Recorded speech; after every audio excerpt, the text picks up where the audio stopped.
we don't go till the posterior ethmoid. This one is still not sinus.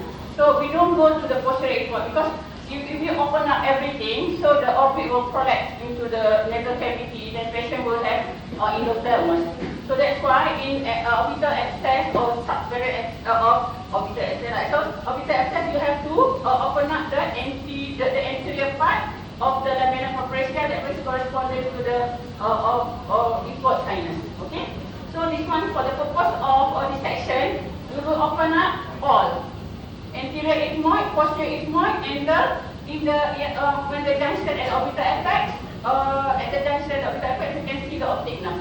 So open up everything, the lamina proprasia till the optic nerve. Yeah.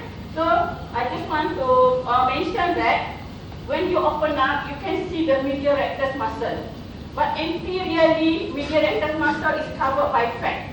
So if the fat is dry in the cadaver, you can see direct the medial rectus. But in real life, we can't see the medial rectus because it's covered by fat in the anterior ethmoid. But posterior ethmoid, you can see medial rectus because there is no fat covering the medial rectus medially. So that's why the complication occurs most at the posterior ethmoid because it's easy, because it's not covered by fat. The anteriorly, we know that we develop complication when we debride the fat, there will be a lot of bleeding.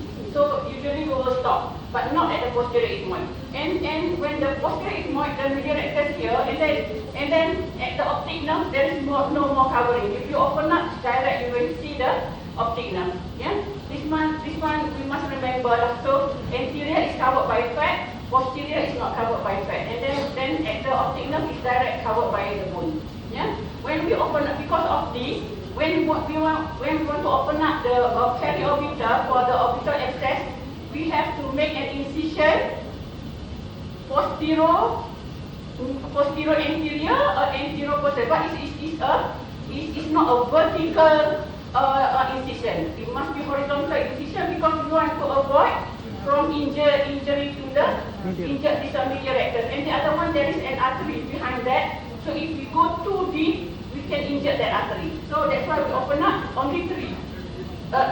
If we see the medial rectus muscle, so you can open up 3, one below the muscle and above the muscle. So don't make incision on the muscle itself. Yeah. So this periorbital is very thin. Try to remove it slowly because you just pull it a bit, it will be torn. Once it's torn, then you can see everything already. With your rectal muscle, all this fat and all that. Yeah?